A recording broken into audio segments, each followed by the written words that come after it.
Look, AGI is going to be here by next year. It's not even really a question anymore. If you look at what Sam Altman is saying, what Dario Amodei is saying, we've already actually passed the ARC AGI test, which is supposed to be the only true AGI test. We've already passed that. And now we're actually saturating all of the evals that we have, which the evals are testing against humans.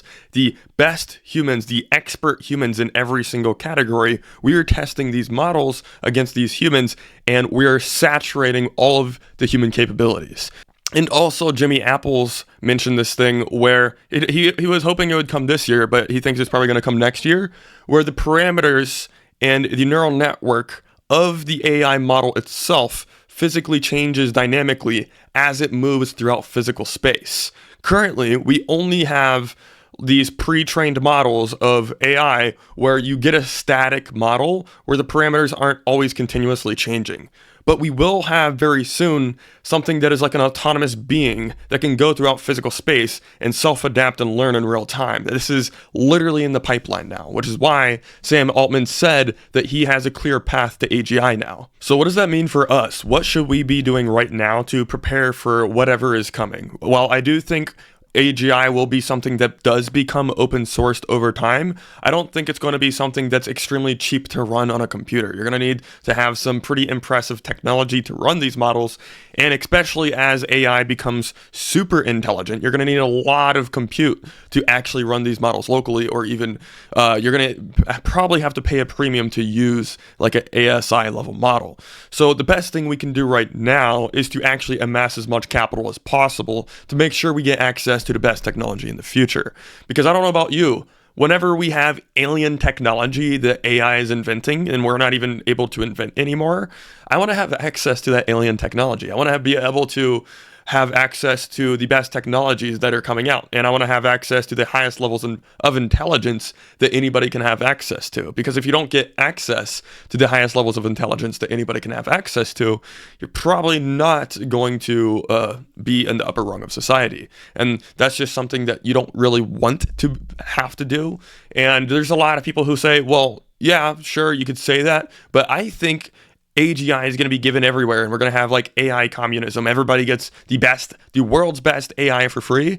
I would like to think that would happen. I think that'd be really cool if everybody had the world's best AI for free. I don't think it will, just because of past patterns. Organisms within the universe always form hierarchical types of organizations and patterns. Every single time. We have always fallen into hierarchical structures. Why would I assume just because we have powerful AI that we are no longer in hierarchical structures? I think that's a little absurd to think. If anything, it's going to make the gap much bigger, and Dario Amodei actually agrees with that. He thinks, if anything, the gap's only going to get 20, even 1,000 times bigger than what it currently is. So the best thing we can do is to amass as many resources as possible to make sure that we are in the highest bracket of this pattern that we could possibly be. Because the thing is, intelligence is an evolved mechanism. The species that has the highest level of intelligence is effectively a higher level of evolution than the species with a lower level of intelligence. So to have somebody with super intelligent AI and then you just get AGI, they're now leaps and bounds evolved much further than you have. So they're now in some way, shape, and form, a new species with entirely different capabilities than what you have, just because they have 100x or maybe even just 2x or 5x the intelligence that you have. With your AGI, they have ASI, and now they're an entirely different species compared to you. That's the problem that we're talking about here. So what I think is most likely to happen is you're going to, like we already see, have hierarchical levels of intelligence that you can have access to. You'll probably have AGI, and then baby ASI, and then stronger ASI, and then the peak ASI will be so invaluable that only the elite class will have access to those types of things. And this hierarchical structure is the most probable case scenario for access to AI. Just like any technology, the more powerful it is, the more valuable it is, the more you have to pay. And I don't know about you, but I want to be able to afford the most powerful technology.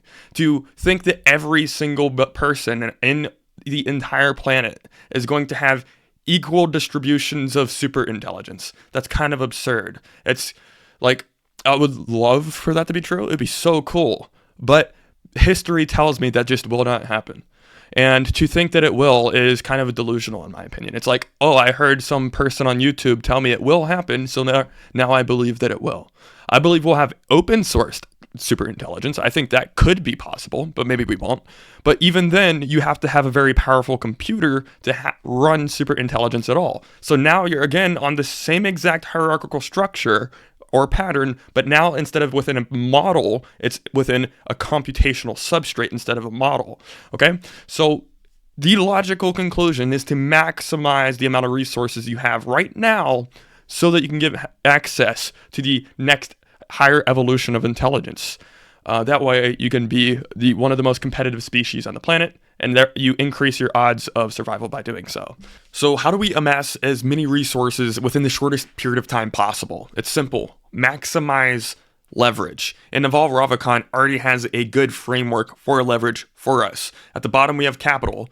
Then we have human capital, which is labor. And then we have code and media. And now with artificial intelligence, I would say there's something even higher than code and media, which is a digital version of yourself. Whenever you have enough data collected in a model, or you have enough of your data out there in terms of text that you've either written or words that you've said on camera, the more data that you have of you being you, the more accurate the model of you will be whenever you have enough data to actually train the model to be a digital clone of yourself. And that will be the highest form of leverage, because now you can replicate yourself across all of these digital forms and have yourself doing 5,000 different things at once. Maybe you want to have a media distribution channel that you can automate and have it putting out like 1 million videos per month. Like that's actually something that's possible in the near future if you have that thing digitized. Or maybe you want to use it for something else. We don't know. But the premise here is you can have a whole lot of leverage if you have a digital version of yourself that you can just go send and do things on behalf of you without any of your input, and it already has similar decision-making frameworks or similar behavior patterns and similar ideas and beliefs to what you already have. So what I'm doing to maximize this is I'm making as much content as possible. I'm going to be posting way more on YouTube. I'm going to be posting way more on the X platform. I'm going to start an email newsletter.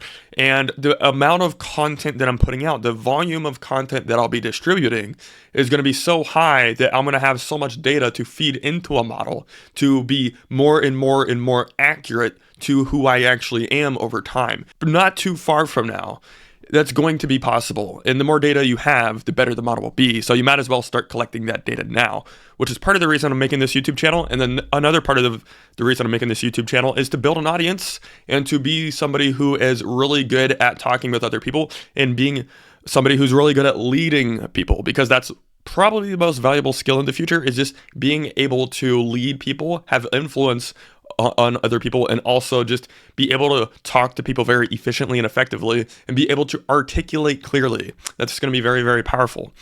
And the biggest one, perhaps, maybe not the biggest, but the second biggest one is building an actual community, building a following. This is going to be something that is extremely important, because if you look at Elon Musk, for example, whenever he bought Twitter, he didn't buy a platform. He bought a group of people. He literally bought a platform that allowed him to change the history of the world forever by getting into the Department of Government Efficiency. He literally changed the course of history by having a community, by having a bunch of people that believe in Elon, a bunch of people that follow Elon. Literally, the Twitter platform is just a big community platform. That's all it is. So if you can build a community platform, you are now going to have more leverage. And as you can digitize or create digital twins of yourself in the future, you're going to be able to make that community far more valuable, because now you can replicate yourself and help every single community member within that community on a one-on-one basis across thousands or potentially even millions of people in the future. So this is a valuable asset that you can build right now, and it'll start paying dividends into the foreseeable future.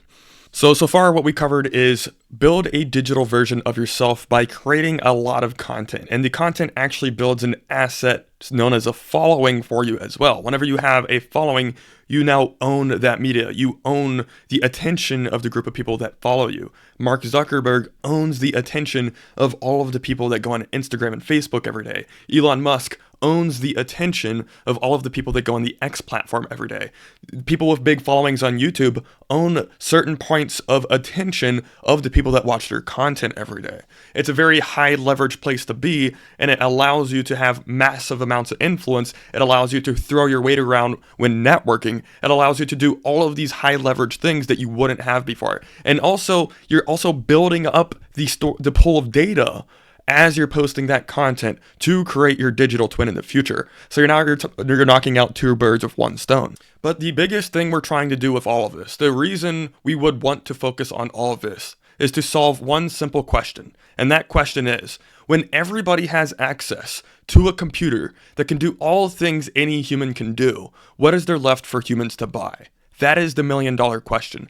If you can build a business that answers that question and you begin working on it today and you commit to that for the next foreseeable future, you are guaranteed to be prosperous. So again, the question is, if every single individual has access to a computer that is just as capable as the most capable humans, what is there left for humans to buy? It's not going to be services, obviously. It could be like physical products, access to premium communities, which is why I'm doing what I'm doing, and I'm helping people build communities, because premium communities that also sell digital products and build like an ecosystem within inside of the community. That's the future. If you read The Network State by Balaji, he sees the same thing.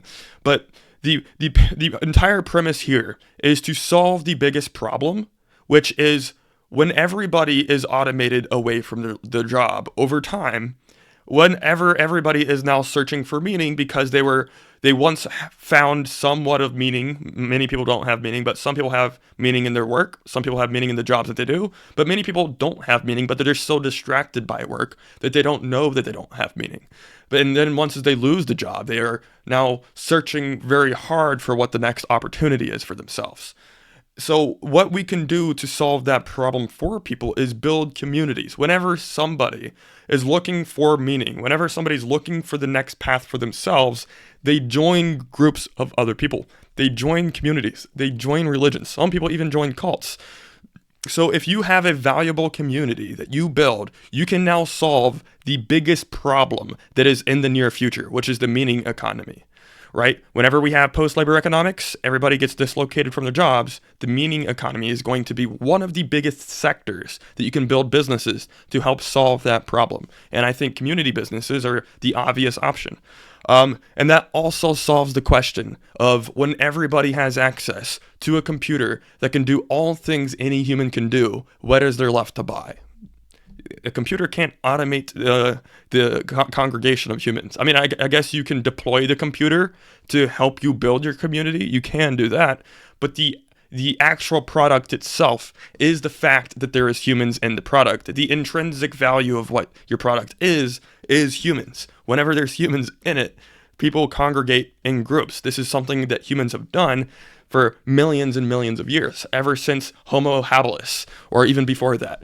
So all of the things that we talked about earlier, the pillars of leverage, creating a digital clone of yourself, creating an audience, building a community, all of this solves the most pressing and the biggest problems that you could possibly solve right now for the foreseeable future, which is kind of why I am making this pivot with the YouTube channel and talking about these things, because I think this is what we all need to be focusing on. If I really want to help my audience, this is where what I should be talking about, and this is where we should be focusing our attention so that we can become as prosperous as possible in the future and have access to the higher levels of AI, have access to the most powerful computation that comes out on the market, and also have access to the technologies that come out after that, because not everybody will.